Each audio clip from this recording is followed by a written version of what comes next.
Welcome, everybody. This is our third all Edmonton service. Welcome to Westwood and UCE and friends from beyond.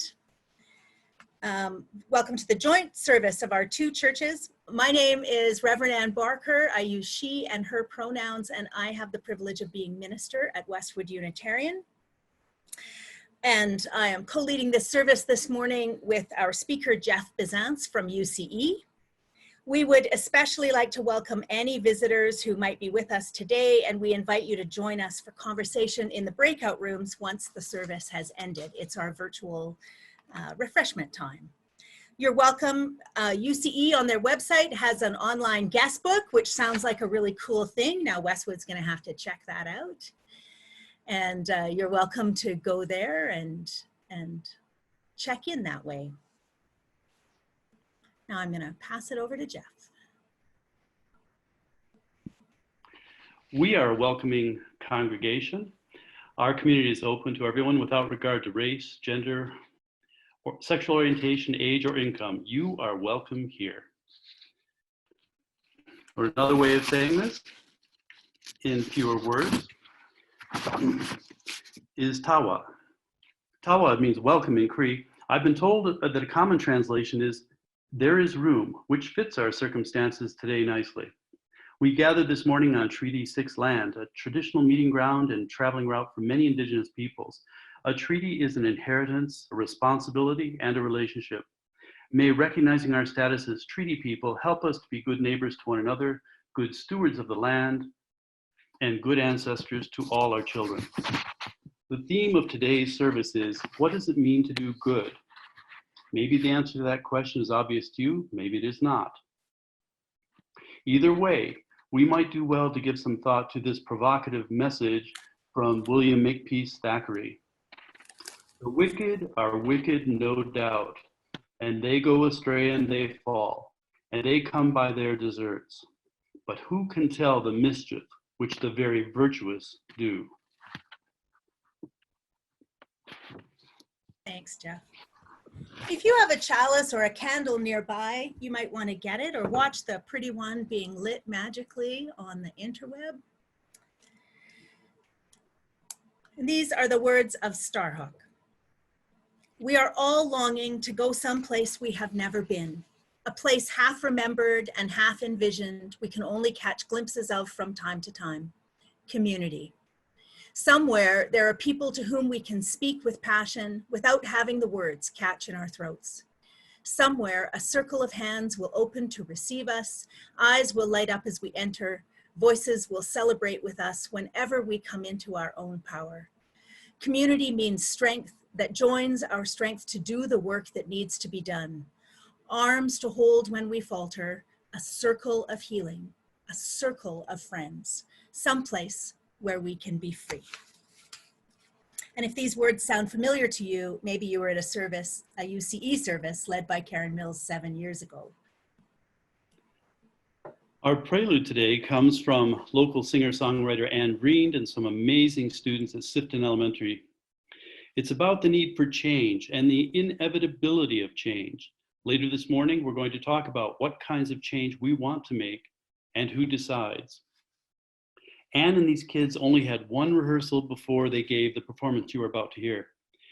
By the way, I want to remind you that dancing at home is strictly encouraged by the Chief Medical Officer. I could feel it on the sidewalk, I could feel it in the news, I could feel it in the billboards, it's always in the blues. I could feel it in the traffic, I could feel it in the noise, the desperate girls and the desperate boys. Well, I ain't got money, I ain't got luck, and I'm tired of working so hard and still being stuck. But they say there's gonna be change one day. Nobody knows when. But if you look around it, oh, you'll find it's already It's already happening. It's already happening. It's already happening. Somewhere there's rich, there's always the poor. Yes, the price for peace here is a faraway war. And the tables turn, the tables turn some more. The cards get shuffled. Tell me who's gonna score. I ain't got money, I ain't got luck. I'm tired of working so hard, it still beats stock. They say there's gonna be a change one day. Nobody knows when. But if you look around it, oh, you'll find it's already happening, they say. There's gonna be a change one day. Oh, there's nobody knows when. But if you look around it, oh, you'll find it's already happening. It's already happening. It's already happening. It's already happening. Nobody complains if you get a good hand. And pretty soon you deserve it, like the child of a king. And if you got a castle, then you gotta defend. They say the best way to do it, don't let nobody in. Oh, I say no, there's gonna be a change one day. Oh, there's nobody knows when. But if you look around it, oh, you'll find it's already happening, they say. Oh, it's gonna be a change one day. But it's nobody knows when. But if you look around you, oh, you'll find it's already happening. It's already happening. It's already happening. It's already happening.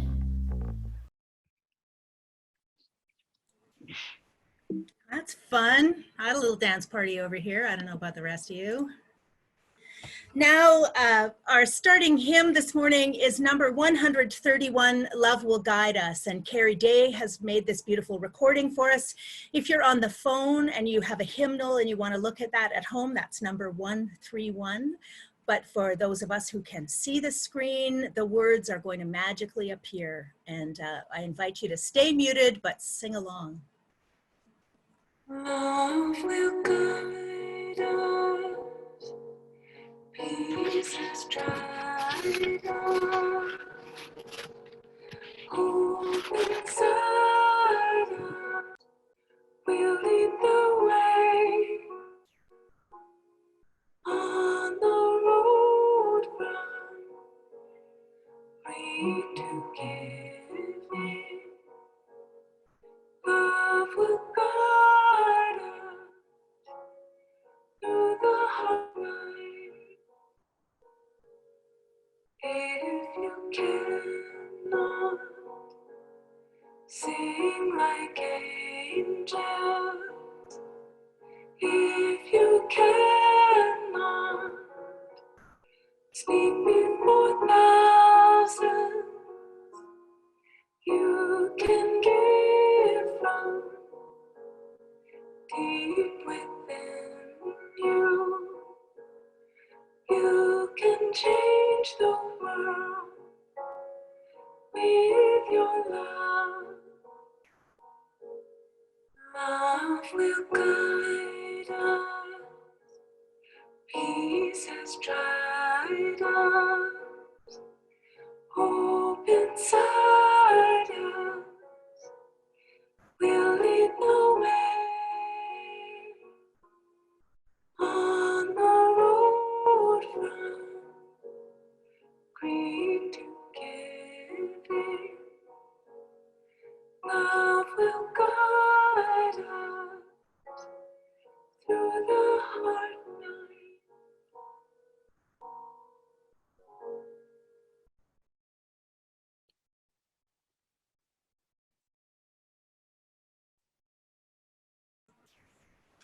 Sorry, I was having a little sing-along and got lost in the moment.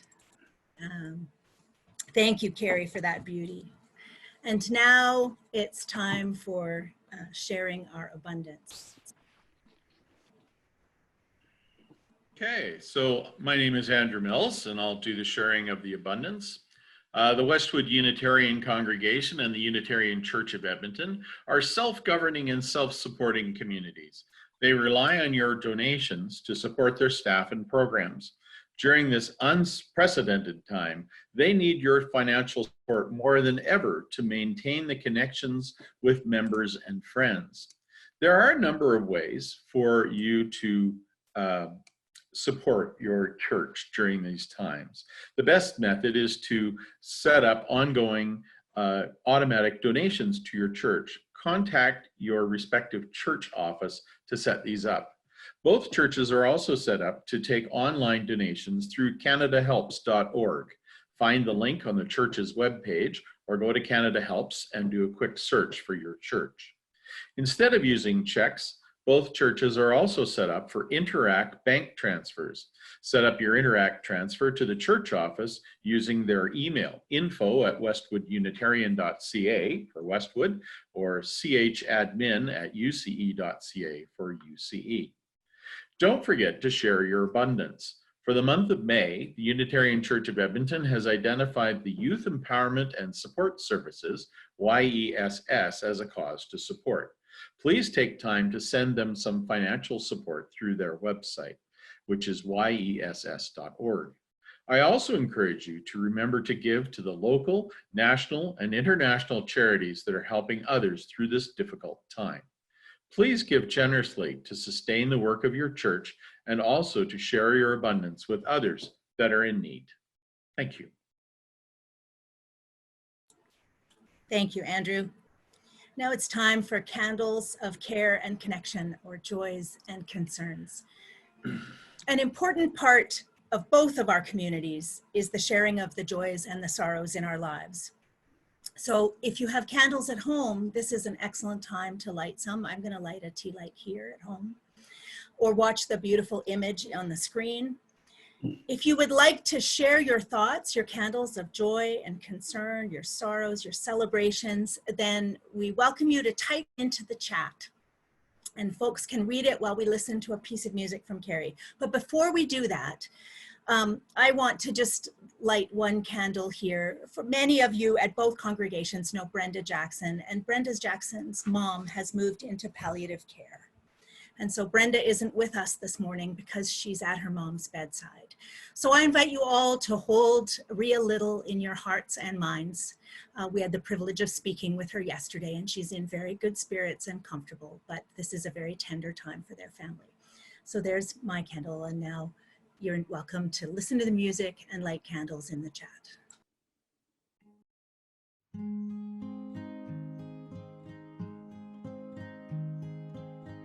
I let it burn till morn again. The little lamp beside the bed, like a beacon or a firefly, to light the darkest part of the night. I mapped out plans in the ceiling crack. Gonna leave this place and never look back. Miles beyond this Dust Bowl city, to the countryside, all green and pretty.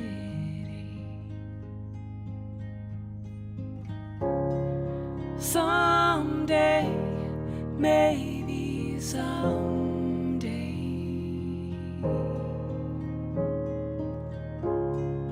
someday, maybe someday.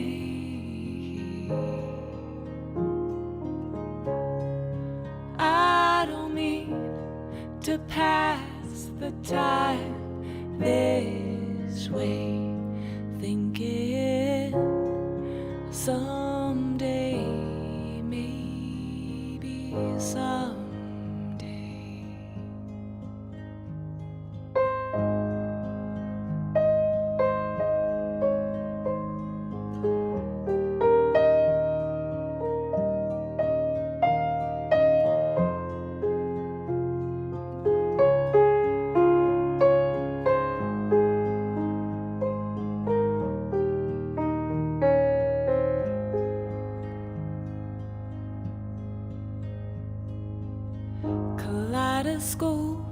scattered dreams, stardust, hopes, old memories, turned over one too many times.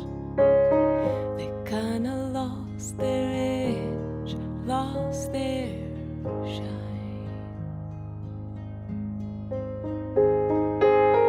They're all the things I can't forget, things I said I'd do and haven't yet, making me the whole day through, keeping me up most nights too.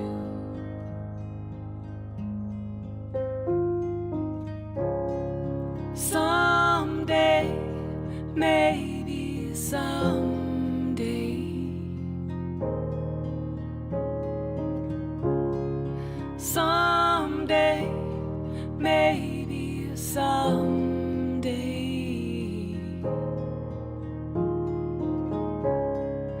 I don't mean to pass the time this way, thinking someday, someday, someday, maybe someday.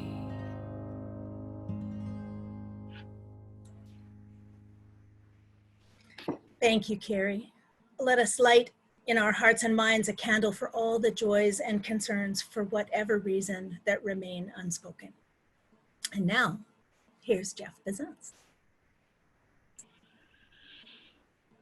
I feel like we should have an audio applause track after Carrie's lovely song. The theme of our service is, what does it mean to do good? We will have 2 sermonettes with a community question in between.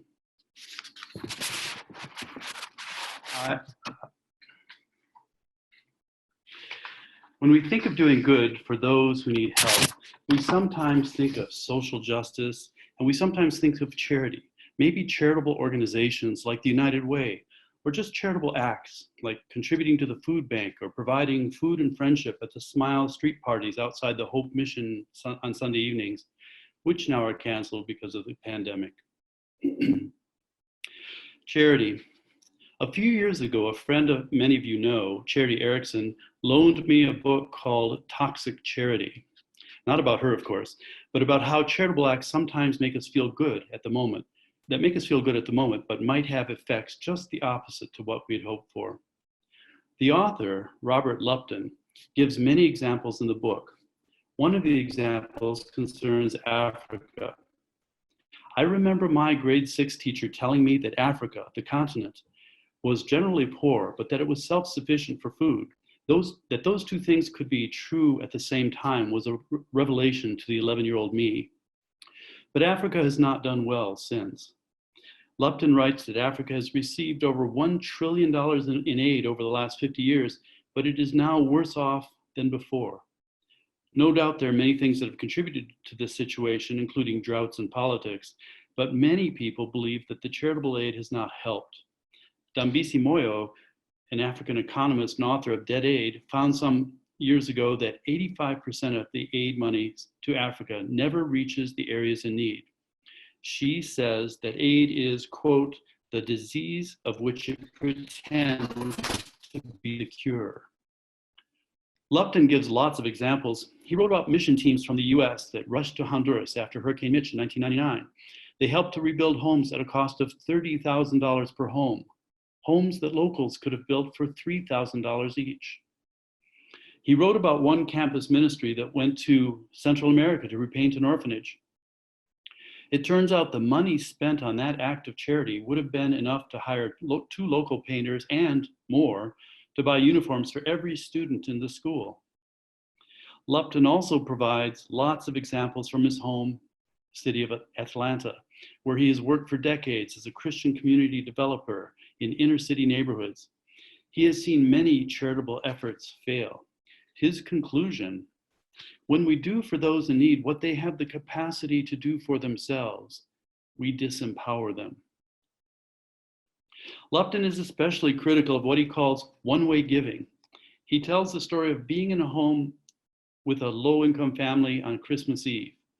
A well-dressed visitor family comes to the door to deliver Christmas gifts for the children. In all the excitement of children receiving gifts they didn't expect, no one noticed the father leaving the room, leaving the house. The shame of not being able to provide for his family was too much. This is an example of one-way giving. He contrasts this to thrift stores. Unlike giveaways, thrift stores need customers to survive. The customers may be low income, but they have some power. Lupton talks about this as parity and says that parity is the higher form of charity as compared with one-way giving.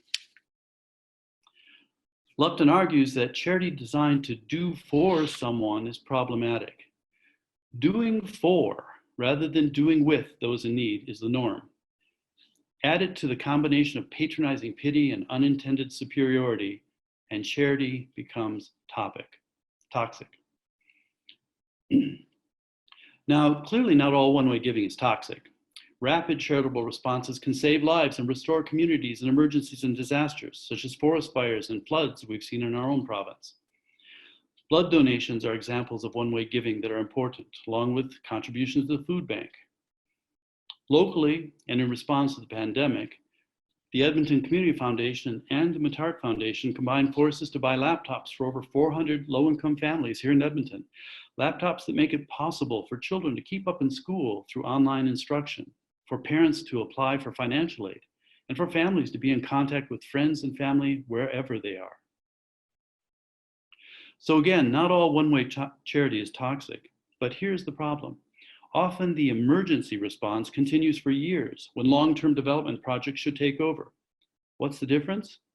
We can distinguish between betterment and development. Betterment provides immediate relief and, as in the case of emergencies and disasters, can be critically important. Development is different. Betterment does for others. Development maintains the long view and looks to enable others to do for themselves. Betterment improves conditions. Development strengthens capacity. And of course, you can almost hear the next one coming. Betterment gives a man a fish. Development teaches a man how to fish. So there are different ways of doing good.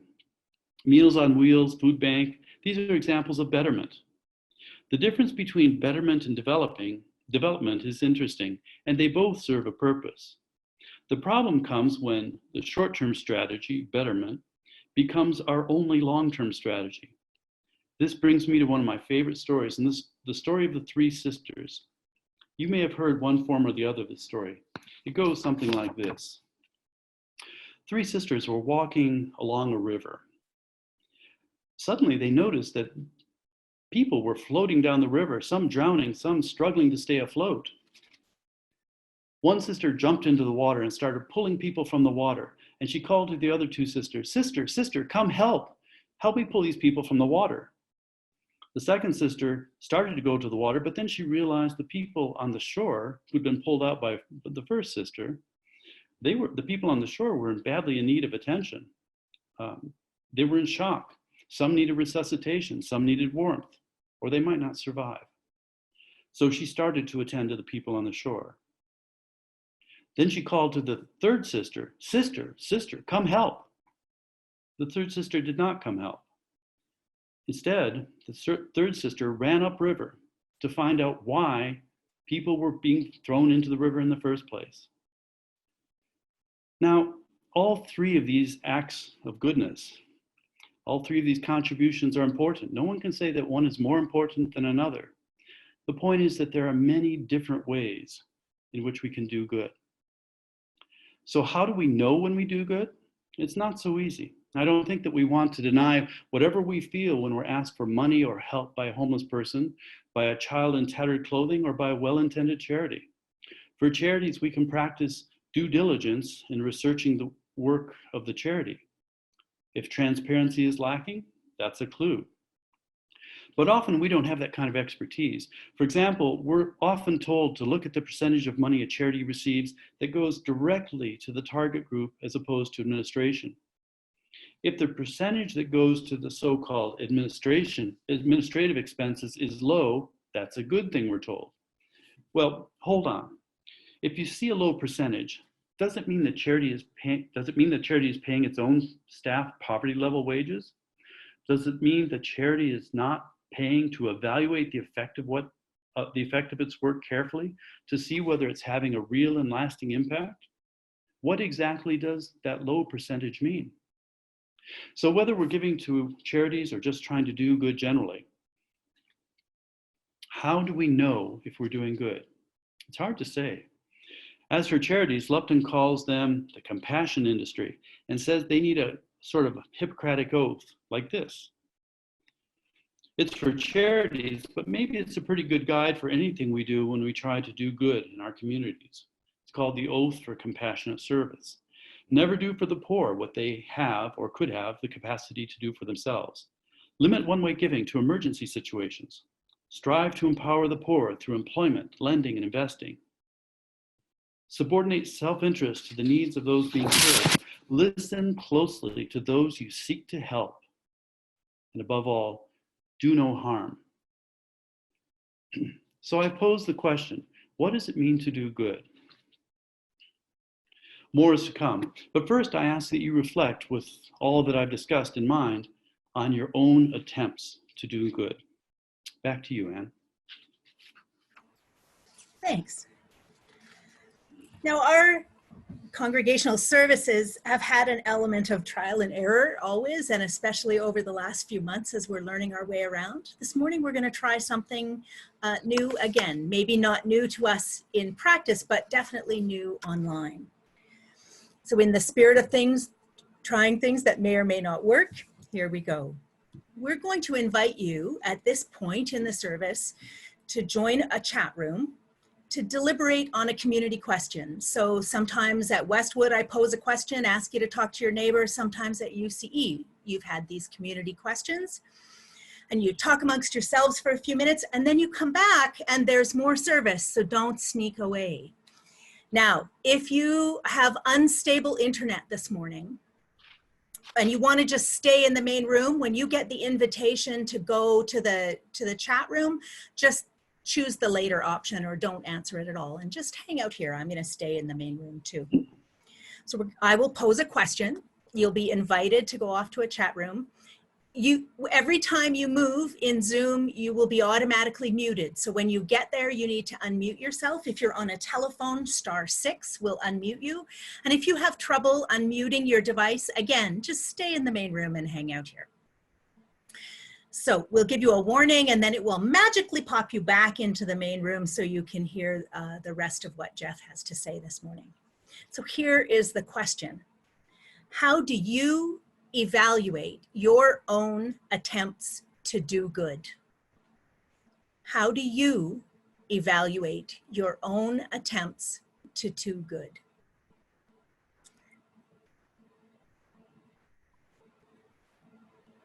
So your invitation should be up. Feel free to choose join or later, whatever works best for you.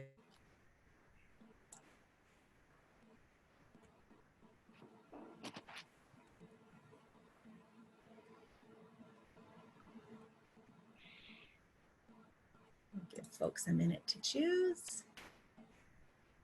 For those of you staying here in the main space, how do you evaluate your own attempts to do good? If you want to speak, you have to unmute yourself. And remember, we can only speak one person at a time. If we speak two at a time, both voices disappear.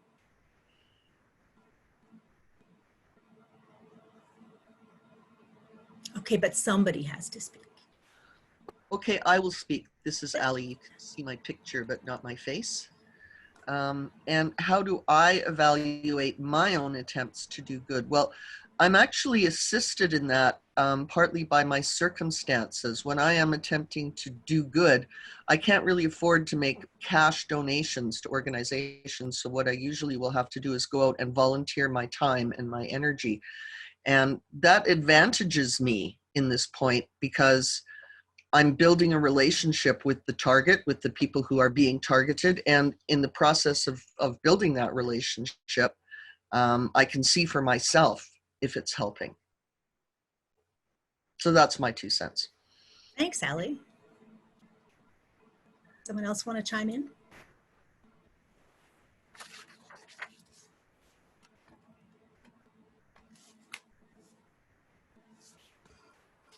Now, you're Unitarians. I know you know how to talk.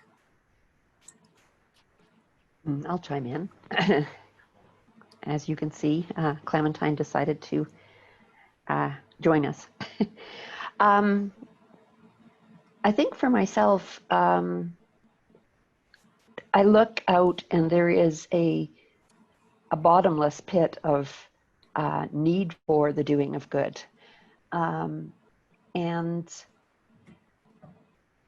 so I feel the need to be deliberate in my choices about where to put resources. So obviously, some of that money goes to Westwood. Some of that time goes to Westwood, although that has less to do with doing good and more to do with just contributing to the community that I belong to. And then I look and I try to find a balance between farther from home and closer to home, and doing what Jeff was talking about in terms of an immediate response versus things with a longer term impact. And if I'm having a flush year, then I support something cultural as well.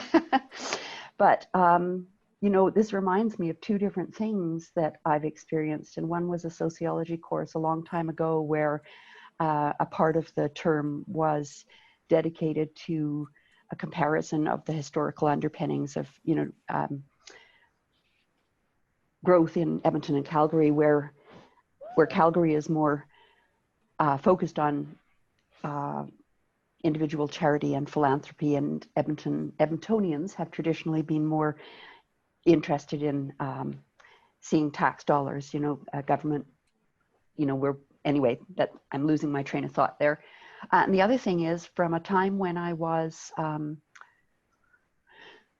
the client services coordinator at the food bank, and we had many people from well-heeled Edmonton, I'll call it, come in to work on the phone lines, and it was just a really interesting balance of instances of genuine compassion and availability to do whatever might be helpful, and an awful lot of probably unrecognized superiority. Thanks, So Sally. my contribution, thanks. Thank you. Audrey Brooks had her hand up. Why don't you go next? I think we have time for Audrey. Okay, I'll just be very quickly.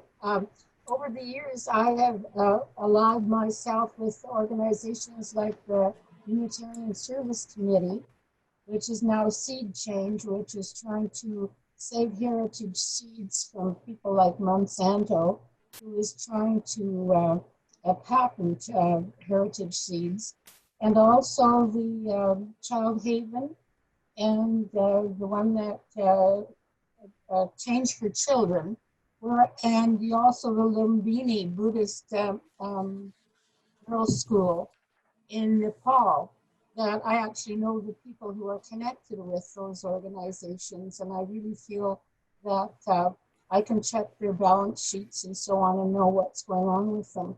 There is also a book by Alvin Finkel called Compassion, and it talks about the history of charity across history and how the advocates for government coverage for social justice issues and care issues for people had its nucleus in that system. So it's a very interesting read if someone wants to read that.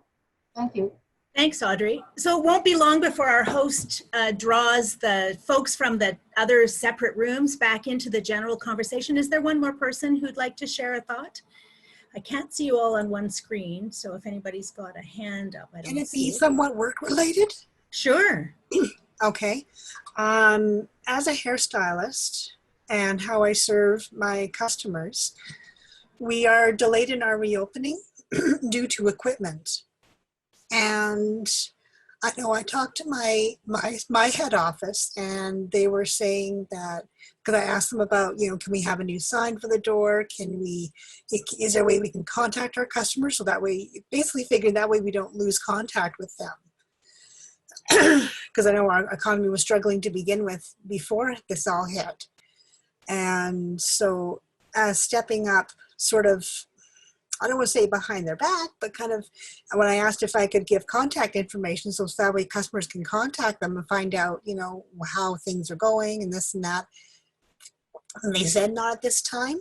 So I've been sort of calling certain various clients myself that know me. And so kind of letting them know on my end.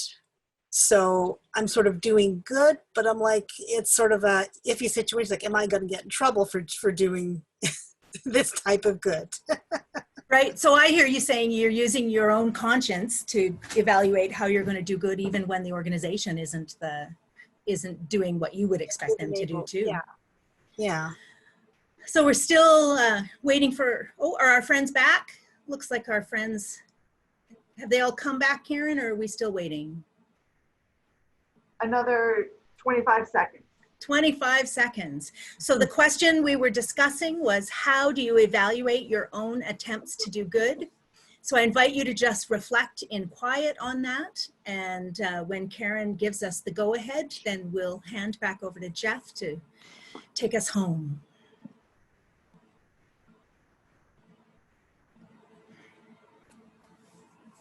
How do you evaluate your own attempts to do good? But we're already home, aren't we? Exactly. Yeah. It can be so hard because we're kind of afraid of what other people will think if we do things that we think are appropriate or think are good. And people may have other opinions about it. All right. Are we good to go, Karen? We're good to go. Okay, I'm going to hit the mute all button magically, and Jeff, you might have to unmute yourself again.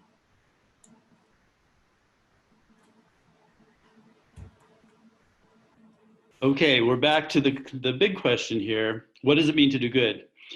If we are trying to do good, we have to decide what the changes are that we want to see.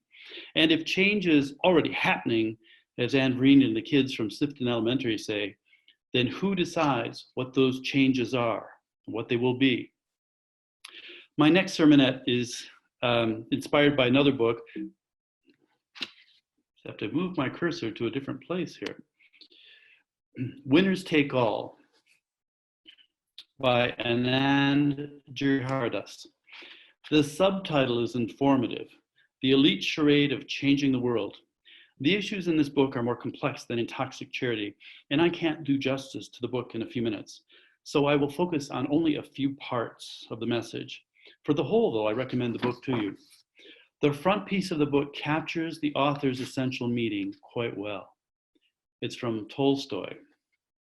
I sit on a man's back, choking him and making him carry me. And yet I assure myself and others that I am sorry for him and wish to lighten his load by all means possible, except by getting off his back. That's Tolstoy, late 1800s.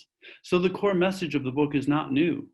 How it presents itself is, however, and it all bears on the question, if change is happening, and if we want it to be good, what do we do to make change good? There are four parts to the argument that Giridharadas makes. The first is we live in a time of massive and growing inequality. You've all heard this story. The author illustrates it with some contemporary American data. The average pre-tax, quote, the average pre-tax income of the top 10th of Americans has doubled since 1980. That of the top 1% has more than tripled, and that of the top 0.001% has risen more than sevenfold, even as the average pre-tax income of the bottom half of Americans has stayed almost precisely the same. Rich American men, who tend to live longer than the average citizens of most any country, now live 15 years longer than poor American men, who endure only as long as the men in Sudan and Pakistan. And not surprisingly, this growing inequality leads to a sense that the rich are getting richer on the backs of those with low income, which in turn leads to increased levels of anger and frustration. Of course, this issue is not just an American issue. We can see plenty of evidence in our country and in other areas of the world as well. The second point he wants to make is that elites are taking charge of this inequality problem. Not all elites, of course. He writes that some elites, faced with this kind of gathering anger, have hidden behind walls and gates and on landed estates, emerging only to try to seize even greater political power to protect themselves against the mob. But in recent years, a great many fortunate people have also tried something else, something both laudable and self-serving. They have tried to help by taking ownership of the problem. Think of the Clinton Foundation, the Gates Foundation, the Ford Foundation, the big companies of Silicon Valley that are trying to use their vast resources to improve the world. What could possibly be wrong with this? Well, it all depends on how it's done, which brings us to the next point that Gerhardas makes. The emerging elites who seek to address the problem of inequality do so using the tools and concepts that help them to become elite. The most common element of their approach, Gerhardas writes, is what he calls the win-win strategy. The basic idea is this: you have a problem, I have an app for that. I can sell it to you, and we're both better off. Win-win. Let's take an example. One problem many people have is maintaining a stable level of income that keeps them above some line, like the poverty line. This problem seems to be on the increase now with the so-called gig economy. People are working on short-term, often part-time contracts with no benefits and no security. These are jobs that typically provide income, but not careers. Lacking a stable income, it's hard to manage your finances. Some months you have enough, but other months you do not, and getting by is hard. A California company developed a cell phone app for that. It helps you establish how much you need each month. You make more in a given month, it puts the surplus into an account automatically. If you make less in a given month, it withdraws the amount you need from that surplus account and makes it available. Easy. And you can buy the app for just a few $100s per year. It's a win for the person in need and a win for the company that makes the app. Win-win. The key characteristics of this simple example are that the problem is clearly defined and the solution makes use of technical expertise and conventional market economics. The basic idea is that educated and wealthy and compassionate elites can identify a problem for their less fortunate brethren, and then they can find a solution that benefits their brethren and themselves. And all this happens using existing market mechanisms. It's wonderful incentives for creativity and profit. We don't have to change the system. We just have to direct it. The solution can come from what Gerhardas calls the market world. Now, the example I just gave is one small example of how the market world works. In the book, Gerhardas gives us all sorts of examples of small companies, big corporations, and huge foundations taking just this approach. What could possibly be wrong? Well, a couple things. One is that the solutions typically address a specific difficulty, but not the more general underlying problems. To go back to our app example, good. It helps people with unstable incomes control their finances a bit better. That's excellent. But what does it do about why their income is low and unstable in the first place? Does it address low wages, the lack of benefits and job security and sick leave, outsourcing, the inequitable effects of deindustrialization? Does it address any of the day-to-day difficulties many low-income families have with discrimination, predatory lending, and poor access to transportation, childcare, and healthcare? Or does the app, like many fixes, just make the current situation more tolerable while still producing profits for some? As one investor in the app company described this particular win-win strategy, to put it crudely, quote, to put it crudely, it's bribing the population to be well off, and well enough off, Otherwise, they'll work for changing the system, okay? Unquote. Now, this view is not new. Oscar Wilde had something to say about it 130 years ago in England. Quote, just as the worst slave owners were those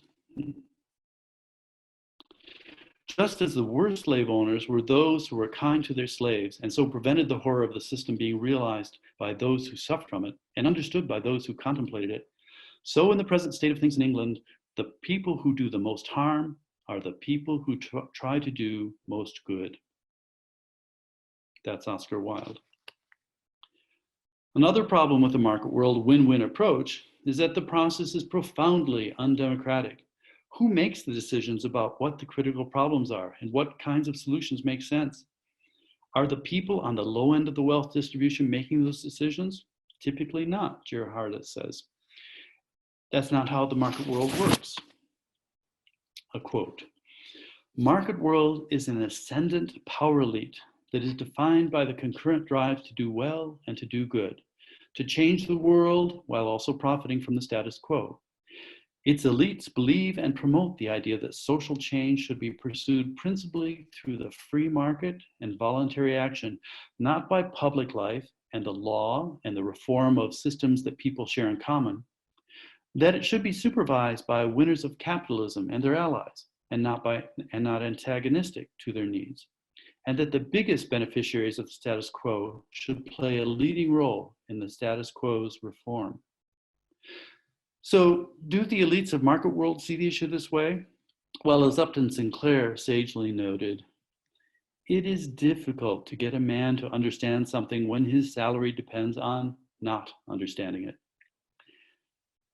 The Baha'i Universal House of Justice has something to say about the issue of who decides. According to the Baha'is, justice demands universal participation. Thus, while social action may involve the provision of goods and services in some form, its primary concern must be to build capacity within a given population to participate in creating a better world. Social justice is not a project that one group of people carries out for the benefit of another. The fourth point is that this whole business takes us to the issue of public versus private benefit and the role of government. A fundamental tenet of the market world approach to doing good is that the government can't solve important problems. For 40 years, we've been hearing some version of what Ronald Reagan had to say about the matter. Quote, government is not the solution to our problem. Government is the problem, unquote. Bill Clinton said it. Ralph Klein said it endlessly. And it seems to be a basic tenet of our current provincial government. And indeed, we can point to lots of examples of how governments have screwed things up. But does that mean market world is a better option? Remember that governments have provided important advances in many areas: healthcare, social security, human rights and freedoms, public education, research and development, responses to pandemics. It's important to imagine that market forces could have, or even would have, provided these advances. So when it comes to figuring out what it means to do good for large-scale social and economic problems, do we rely on market world and contribute as we can? Or do we engage in the messy and difficult process of making democratic governments work as they should? I suspect the answer is both, that markets are good for some problems and that governments are good for other problems. How do we figure out which problem gets which solution? So I've posed the question, what does it mean to do good? It's a question for us as individuals, it's a question for us as a community, and it's a question about the kind of society we want to have. I've not answered the question, and I've added more questions, so my job is done.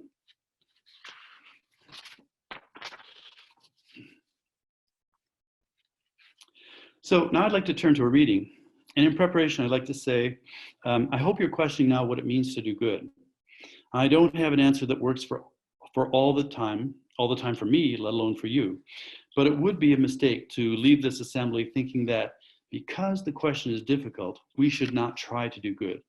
As you use, we affirm and promote a whole list of things that we can all agree are good such as justice, equity, compassion, a free and responsible search for truth and meaning, and the goal of a world community with peace, liberty, and justice for all. So in trying to sort things out, let's take some guidance from one of our UU elders. I am only one, Edward Everett Hale wrote, but still I am one. I cannot do everything, but still I can do something. And because I cannot do everything, I will not refuse to do the something that I can do. Back to you, Anne. Thanks, Jeff. Our final hymn is number 128, For All That Is Our Life. And again, the words will be on the screen if you'd like to sing along.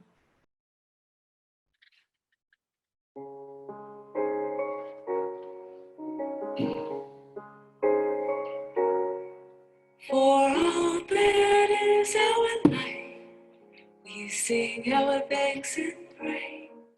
For all life is a gift, which we are called to use to build the common good and make our own days glad.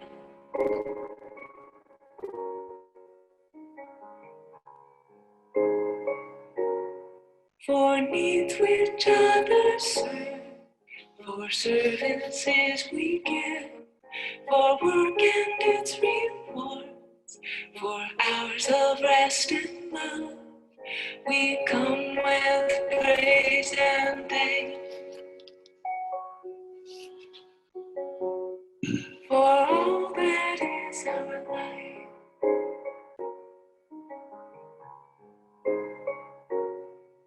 for sorrow we must bear, for failures, pain and loss, for each new thing we learn, for fearful hours that pass, we come with praise and thanks.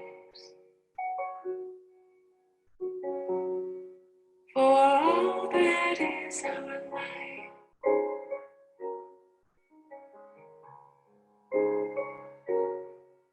for all that is our life, we sing our thanks and praise. For all life is a gift, which we are called to use to build the common good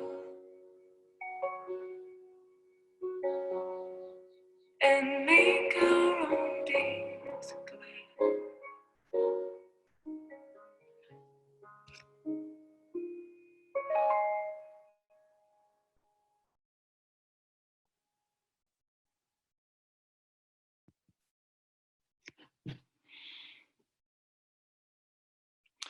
The flame in the chalice is now extinguished.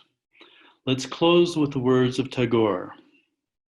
I slept and dreamt that life was a joy. I awoke and saw that life was service. I acted and behold, service was a joy. Now let's mute ourselves and join hands electronically. And in the tradition of the Unitarian Church of Edmonton, let's sing Carry the Flame.